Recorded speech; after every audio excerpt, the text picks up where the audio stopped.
Everyone. सो polity की अगर हम बात करें, polity is a major component for your UPSC selection process. और प्रीलिम्स में अगर हम एक एनालिसिस देखें तो 14 to 18 क्वेश्चंस जो है वो हर साल आपके पॉलिटी कंपोनेंट से पूछे जाते हैं। आप 2023 का क्वेश्चन उठा के देख लीजिए, उस पेपर के अंदर समवेयर अराउंड 16 क्वेश्चंस जो हैं वो पॉलिटी कंपोनेंट से थे। और इसका मतलब ये है कि if you are scoring good in polity, definitely you will have an edge. बाकियों के मुकाबले आपको काफी उसमें एज मिलेगी। Now in today's session we will be discussing a revision card, जो कि प्रीएम्बल का रिवीजन कार्ड है। और यहां हम जानेंगे कि यूपीएससी ने किस तरीके से इस थीम पे आपसे सवाल किए हैं। और जैसा हम पहले भी बता चुके हैं, if you are preparing your exam in a theme wise, एक सिस्टमेटिक वे में आप थीम बाय थीम चीजों को कवर करते हुए अपनी प्रिपरेशन को लेके जाते हैं, तो उसका इफेक्टिव रिजल्ट आपको मिलता है। Something you will get here. So in today session let's see.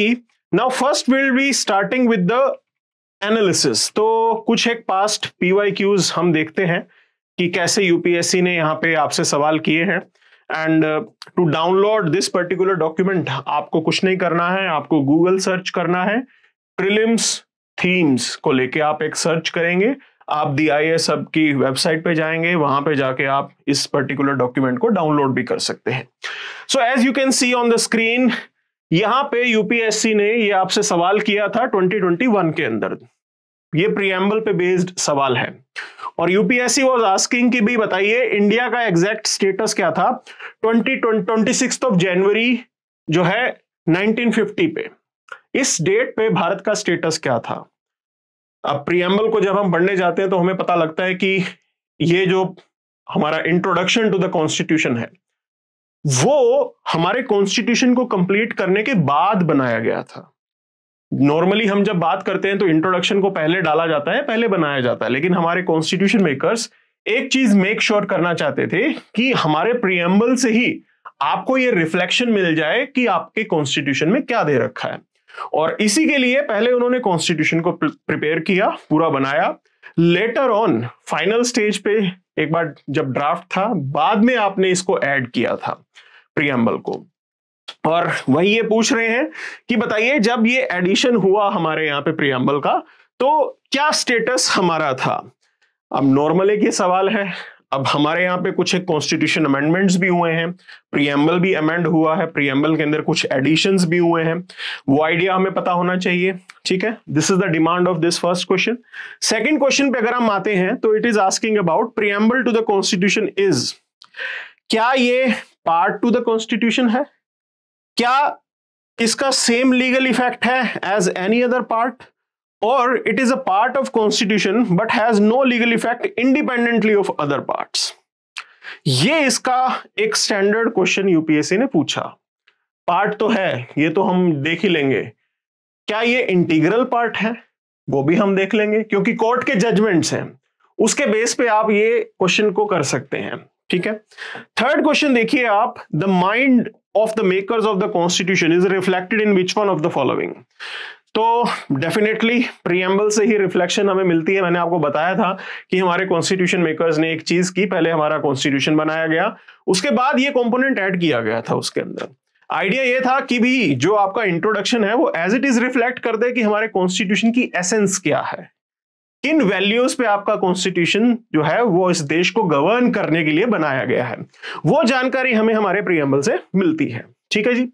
Then there is another question, prelims 2017 का ये सवाल है, जो ये कह रहा है कि which one of the following objective is not embodied in your preamble. तो लिबर्टी, इक्वालिटी, जस्टिस, इनके आइडियाज हैं। लिबर्टी ऑफ थॉट है, लिबर्टी ऑफ बिलीफ है, लिबर्टी ऑफ एक्सप्रेशन है, लिबर्टी ऑफ फेथ है। बट क्या इकोनॉमिक लिबर्टी है, इसके ऊपर डाउट आना चाहिए, सवाल आना चाहिए। तो वो भी हमें दिखेगा जब हम प्रीएम्बल के उस पर्टिकुलर टेक्स्ट को देखेंगे। अब एक छोटा सा प्रीएम्बल, एक छोटा सा इंट्रोडक्शन, उसके हर एक वर्ड का अपने आप में एक बहुत बड़ा मीनिंग है।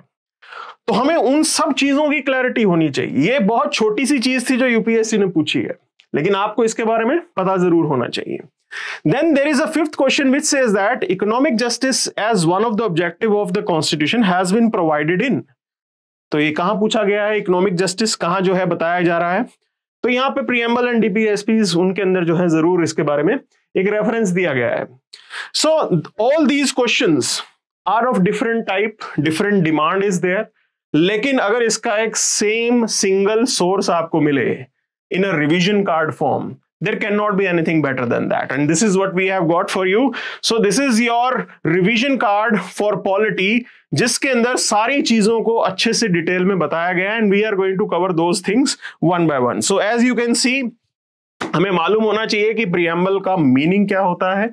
तो मैंने आपको जैसा बताया, it is a summary, essence of the constitution के बारे में हमें बताता है कि किन वैल्यूज पे हमारा कॉन्स्टिट्यूशन जो है वो खरा उतरा है, किन वैल्यूज को लेके हमारे कॉन्स्टिट्यूशन मेकर्स ने संविधान बनाया था, कैसा भविष्य देखते थे वो भारत का उस समय पे. वो सारा आइडिया हमें हमारे प्रीएम्बल से पता लगता है, and we get an idea about the basic philosophy and the fundamental values on which your constitution is based on. ठीक है जी. ये आइडिया प्रीएम्बल बनाने का आइडिया कहां से लेके आए थे हम? हमें अपनी कॉन्स्टिट्यूशन, हमारे सिविलाइजेशन की जो वैल्यूज हैं वो रिफ्लेक्ट करनी थी.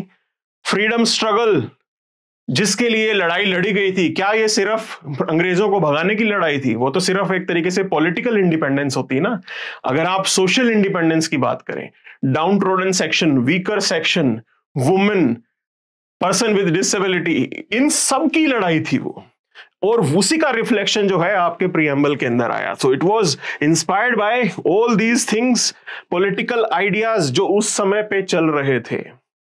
अगर फ्रांस में कोई चीज अच्छी हुई है तो हमने वहां से भी कुछ चीजें सीखी हैं, उन चीजों को भी हम यहां पे लेके आए हैं और हमारे कॉन्स्टिट्यूशन में ऐड किया गया है. Those things we have got. अगर हम ओरिजिन ऑफ प्रीएम्बल की बात करें, सो आइडिया प्रपोज किया गया था पंडित नेहरू ने. He propose this idea, objective resolution के थ्रू ये आइडिया आता है, एंड वो किन चीजों पे आपका कॉन्स्टिट्यूशन किन चीजों को रिफ्लेक्ट करेगा, एक विजन जो है हमारे विजनरी लीडर ने अपनी विजन यहां पे हमें बताई थी. So it was not just a vision of mister Nehru, it was a vision of, you can से, the whole of constituent assembly and other freedom fighters. जिस रीजन की, जिस इंडिपेंडेंस की लड़ाई लड़ रहे थे, वो रीजंस यहाँ पे हमारे यहाँ पे रिफ्लेक्ट हुए थे. तो ये पर्टिकुलर डेट है, adopted by the constituent assembly, this particular objective resolution. उसकी बात आ रही है ये कि जनवरी 22, 1947 को ये रेजोल्यूशन एक्सेप्ट होता है. Then preamble, it was enacted after the constitution was already enacted. पूरा बना के फिर डाला गया था, और 26 नवंबर 1949 को ही इसको एक तरीके से अडॉप्ट किया गया था as a part of your constitution. अब यहां पे आप इसको देखिए, मैंने आपको बताया कि ये टेक्स्ट हमारे लिए जरूरी है, क्योंकि इन शब्दों में बहुत सारी चीजें, बहुत बड़ी बड़ी बात इन्होंने कही है. So what does it contain? Now it says that it starts with we the people of India. We the people का क्या मतलब है? भारत के लोग हैं जो ये संविधान बना रहे हैं, और ये संविधान वो खुद को दे रहे हैं. This is what it means. Authority lies with the people of the country. हमारे कॉन्स्टिट्यूशन को बनाने वाले भी इस देश के लोग हैं, और इस देश को चलाने वाले भी इस देश के लोग हैं. किसी को भी ये वहम नहीं होना चाहिए कि पावर का सोर्स वो एक पर्टिकुलर इंडिविजुअल है. पावर का सोर्स डेमोक्रेसी के अंदर जनता होती है, और यहाँ पे भारत की जनता है जिन्होंने ये संविधान बनाया है, और इसी संविधान को वो गवर्नमेंट के थ्रू, ब्यूरोक्रेसी के थ्रू लागू करवाना चाहते हैं. Then this is the major idea. Then हमारे यहाँ पे बताया गया कि ठीक है, इंडिया कैसा देश होगा? Sovereign, socialist, secular, democratic Republic होगा. तो ये हो गए हमारे nature of the state. Bharat को कैसा राज्य आप चाहते हैं बने, कैसी सरकार हमारी चले, किन पर्टिकुलर विजन्स को वो रिफ्लेक्ट करे, वो आइडियाज हमें पता लगते हैं. Then objectives of the constitution, किस लिए हम ये सरकार बनाना चाहते हैं, किस लिए हम ये संविधान को लागू करवाना चाहते हैं, किस लिए आपका ये सरकारी तंत्र बनाया गया है, and that is primarily for social justice. और उसी का रिफ्लेक्शन हमें मिलता है justice, liberty, equality and fraternity, कि हमारे कॉन्स्टिट्यूशन के लिए ऑब्जेक्टिव्स क्या होंगे, सरकार के लिए ऑब्जेक्टिव्स क्या होंगे. This is the idea that you get it from here. And finally your preamble specifies the date of adoption of your constitution. वो चीज भी इधर mentioned है. 26th day of November 1949, hereby adopt, enact and give to ourselves this constitution. So every word, every line has a very deep meaning, and this is what is reflected in your preamble. So आगे देखिए आप, इसके अंदर जो debate थी, जैसा हमने देखा कि preamble is a part of constitution or not, and this debate has been settled. हमारे यहाँ पे मल्टीपल जजमेंट्स आए हैं, तो जैसे पूरी डिबेट शुरू होती है, अच्छा ये डिबेट बनी कैसे, तो कुछ लोगों ने क्लेम किया कि भाई प्रीएम्बल पार्ट नहीं है। क्यों नहीं है? क्योंकि कॉन्स्टिट्यूशन मेकर्स ने इस पार्ट को लास्ट में इनेक्ट किया था। ठीक है, लास्ट में किया था तो क्या हो गया, पार्ट तो है। लेकिन स्टार्टिंग में बेरोबरी यूनियन केस आता है, जिसके अंदर यह जजमेंट आया कि it is not a part of your constitution. चीजें रिवाइज हुई, हमारे यहाँ पे जो जुडिशरी थी वो भी इवॉल्व हो रही थी देश के साथ, सोसाइटी के साथ, और केशव नंदा भारती के अंदर supreme court, Keshav Nanda Bharati judgment, it's you can say remarkable judgment in itself, Bharat के इतिहास का सबसे बड़ा बेंच बनाया गया था उसके अंदर, 13 जज बेंच। ओके, उससे बड़ा बेंच अब तक नहीं बना है, लेकिन इस जजमेंट के अंदर हमें बताया गया कि हाँ, बेसिक स्ट्रक्चर तो आया ही था आइडिया, उसके साथ साथ कोर्ट ने यह भी स्पेसिफाई किया that it is very much a part of your Constitution. That was the case. Then there is another case, 1995 LIC case. Here the court says it is integral part of our constitution. Inseparable है ये, integral है, इसको आप इस संविधान से अलग नहीं कर सकते हैं। वो आइडिया हमें यहां पे रिफ्लेक्ट हुआ था। क्लियर है जी? फिर क्या ये अमेंड हो सकता है? बिल्कुल हो सकता है। 42nd अमेंडमेंट ने हमारे संविधान के अंदर, हमारे प्रीएम्बल के अंदर भी कुछ एडिशंस किए थे, कुछ टर्म्स ऐड की गई थी, सोशलिस्ट, सेकुलर। हमारा संविधान सेकुलर प्रिंसिपल्स पे बिल्कुल आगे बढ़ता था, उनको फॉलो करता था, वो लागू भी होते थे। सोशलिस्ट प्रिंसिपल्स भी हमारे संविधान में लागू होते थे, लेकिन उनको एक्सप्लिसिटली प्रीएम्बल में मेंशन किया गया with 42nd constitution amendment act. तो अगर आप उस पुराने सवाल को देखेंगे जिसके अंदर यह कहा था कि what was the exact nature, तो एग्जैक्ट नेचर की बात करें तो उस समय हमारे संविधान में सेकुलर और सोशलिस्ट वर्ड्स आपके प्रीएम्बल में मेंशन नहीं थे, वो 42nd अमेंडमेंट से आए थे। And this is how it is. So I told you about this thing कि 42nd अमेंडमेंट के थ्रू ये जो है वर्ड्स ऐड किए गए थे, और उसके अंदर एक और एडिशनल फैक्ट हमने ऐड किया है that it was based on the recommendation of स्वर्ण Singh committee.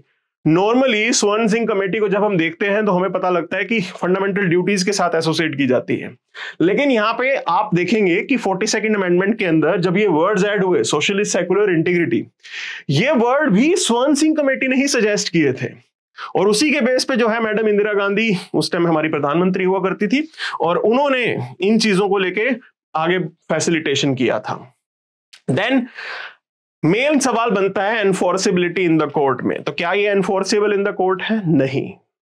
It is not a source of power, it is not a prohibition on the work of legislature. ना तो ये सोर्स ऑफ पावर है, ना ही ये प्रोहिबिशन है, और ये कोर्ट के अंदर एनफोर्सेबल भी नहीं है। लेकिन जुडिशियल इंटरप्रिटेशन के अंदर जब हमारे जजेस या लॉ मेकर्स उनको कोई डाउट आता है कि किस दिशा में हमें जाना है, वहां से हमें प्रीएम्बल जो है उसका जवाब देता है कि आपको इस डायरेक्शन में सोचना है, इस डायरेक्शन में आप आगे बढ़ जाइए, यह सही रास्ता होगा। उस सवाल का जवाब आपका प्रीएम्बल देता है। It shows the path that has to be followed to facilitate democracy in the country. यह प्रीएम्बल जवाब हमें देगा। तो आपने ये डिबेट देख ली। अब आप आगे देखिए, ये जो मल्टीपल टर्म्स हमने यहां पे देखी हैं, सोवरन, सोशलिस्ट, सेकुलर, रिपब्लिक, इन सब के क्या मीनिंग है, क्या कंटेक्स्ट है, उसका भी आपको आइडिया होना चाहिए। तो यहां पे आप देखिए, sovereign nation means there is without any external pressure, the government is independent, the government is chosen by the people who are living in this territory। वो अपनी एक सरकार बना रहे हैं, और ये सरकार उन्हीं लोगों के लिए डिसीजन ले रही है, बाहर का कोई प्रेशर नहीं है इसके ऊपर। This is the idea. Okay, free government है हमारे यहां पे। अब इसका क्या मीनिंग आप निकालेंगे? अगर हम यूनाइटेड नेशन के मेंबर होते हैं, अगर हम कॉमनवेल्थ के मेंबर होते हैं, तो क्या आपने अपनी सोवरेनिटी लूज कर दी? No, it's not like that. Still the decision making is up to your government. Bharat सरकार ही भी वो फाइनल डिसीजन लेती है. This is the idea. तो अगर आप यूएन के मेंबर बनते हैं, इसका ये मतलब नहीं होगा कि आपकी सोवरेनिटी लिमिटेड है. Not at all. This is how it is. Is this sovereign idea part of your basic structure of the constitution? Yes, it is definitely there. क्या ये सोवरेनिटी का आइडिया ओरिजिनल कॉन्स्टिट्यूशन में था? बिल्कुल था. हमें तो देखा ना, सोशलिस्ट वर्ड बाद में ऐड हुआ है, सेकुलर वर्ड बाद में ऐड हुआ है. तो ओरिजिनल आइडिया में, ओरिजिनल डॉक्यूमेंट में तो ये बिल्कुल था, ड्राफ्ट में ये बिल्कुल था यहां पे. ठीक है जी.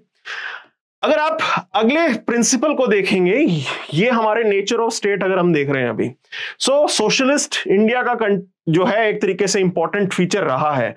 हमारे फ्रीडम फाइटर्स वो भी सोशलिस्ट आउटलुक के थे. नेहरू जी, सुभाष चंद्र बोस, ये सोशलिज्म को लेके आते थे उस टाइम पे. सोशलिस्ट आइडियाज को काफी जो है हमने चलाया है. और इंडिपेंडेंस के बाद जो हमारा इकोनॉमिक मॉडल हमने अडॉप्ट किया, that was also of mixed economy.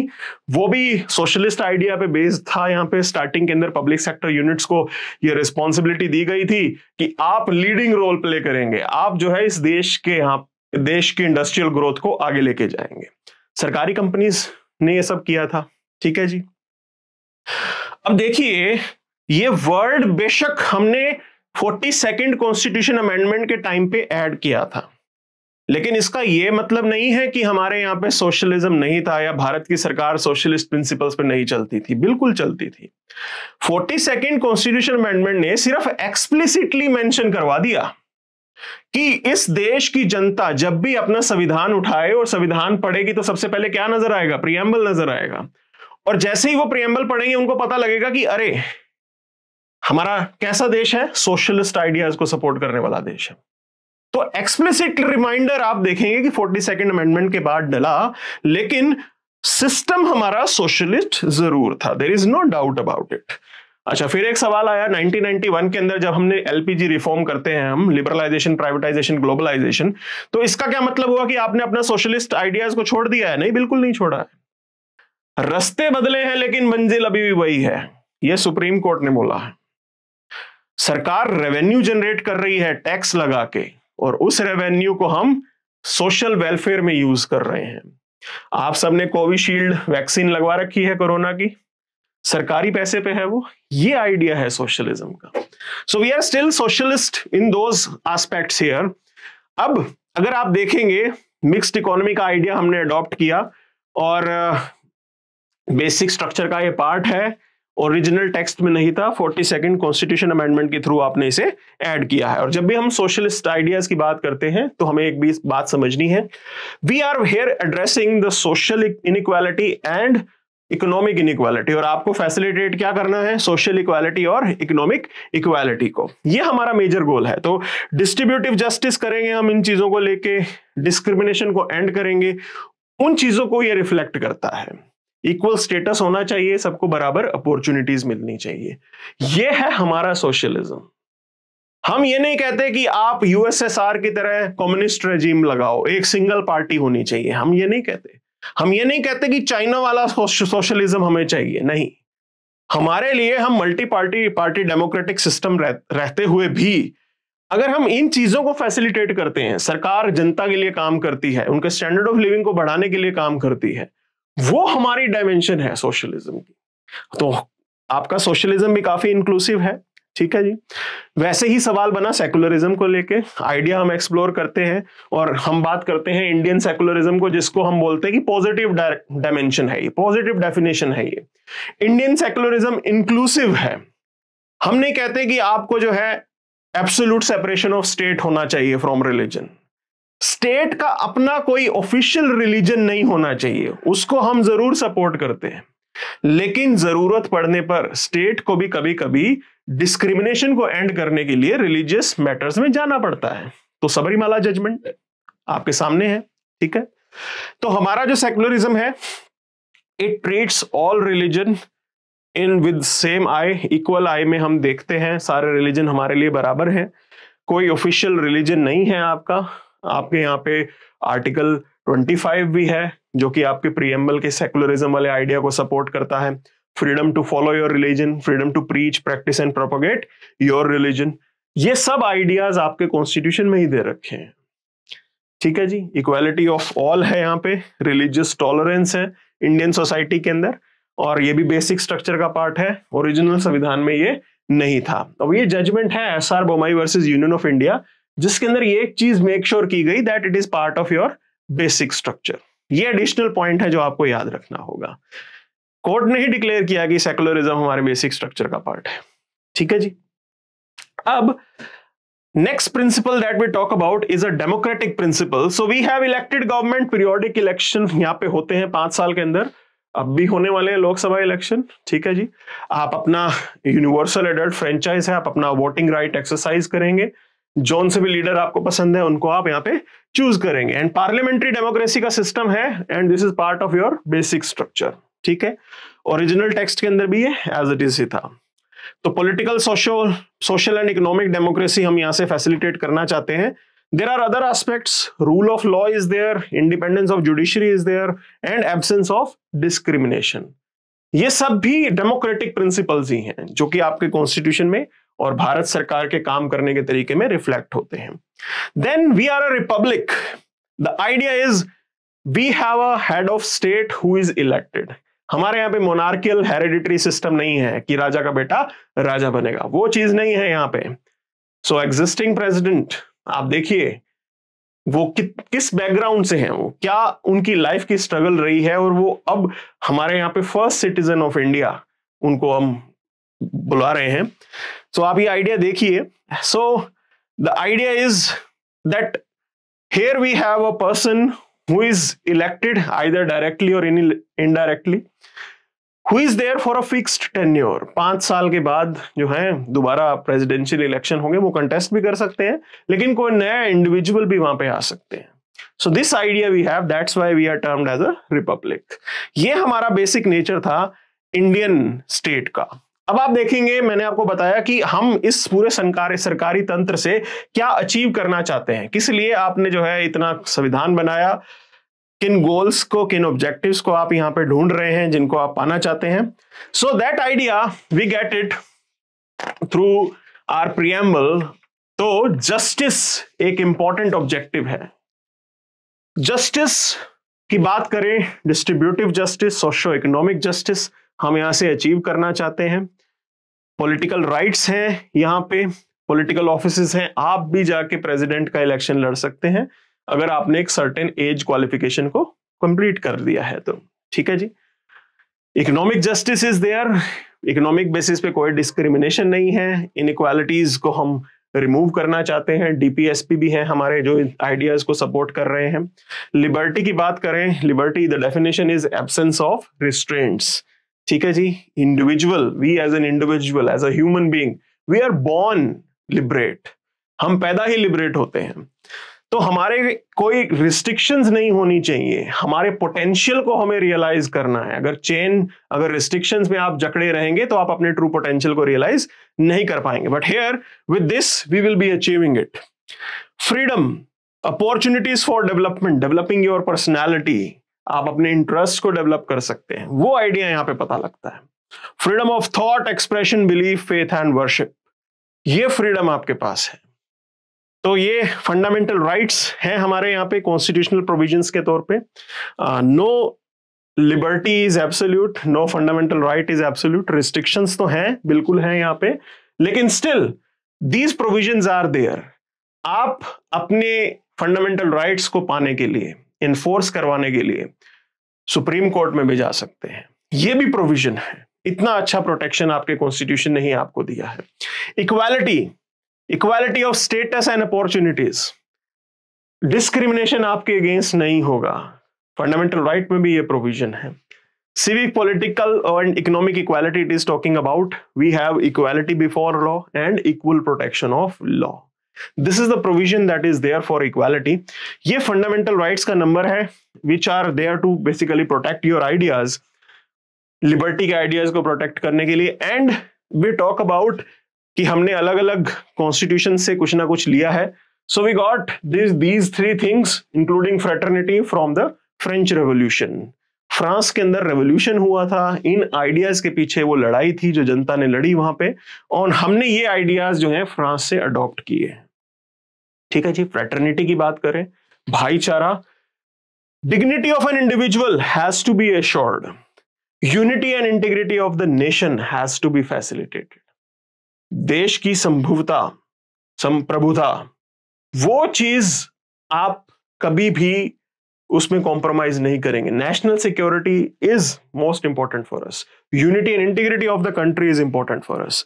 Common brotherhood की भावना को आगे लेके जाना है। आई कैन अंडरस्टैंड सोसाइटी आज की डेट में कास्ट के नाम पे, रिलीजन के नाम पे, रीजन के नाम पे डिवाइडेड तो है, बट स्टिल आपका कॉन्स्टिट्यूशन आपको किस अच्छी डायरेक्शन में देख रहा है, ये चीज आप सोचें। So this is what we are here to achieve. और जैसा देखा आपने, इंटीग्रिटी जो वर्ड है वो 42nd कॉन्स्टिट्यूशन अमेंडमेंट के थ्रू ऐड किया गया था। We have a concept of single citizenship, सभी लोग बराबर हैं, सरकार जो है वो सबके लिए ही काम करती है। तो ये एक आइडिया है फ्रेटर्निटी का जो हमारे संविधान में ऐड किया गया है। Now these are some of the most probable questions जो आप यहाँ पे अटेम्प्ट कर सकेंगे। You can download this particular card, आप इस कार्ड को डाउनलोड कर सकते हैं और आप जो है इन क्वेश्चंस को अटेम्प्ट भी कर सकते हैं। So again it is quite easy, you have to just Google search it. Google search करेंगे आप, DISF की वेबसाइट पे जाइए और वहां जाके आप इन रिवीजन कार्ड्स को डाउनलोड कर सकते हैं। So this is the most effective way in which you can prepare for your UPSC prelims, and I am telling you theme based preparation is quite effective. उसके अंदर अगर आप एनालिसिस करें, cost to benefit का कम समय में ज्यादा आपको अच्छे रिटर्न मिलेंगे। This is one way to go for your streamlined preparation of your prelims. So stay connected with us. We will be coming up with more videos. This is what we have for today. Thank you very much.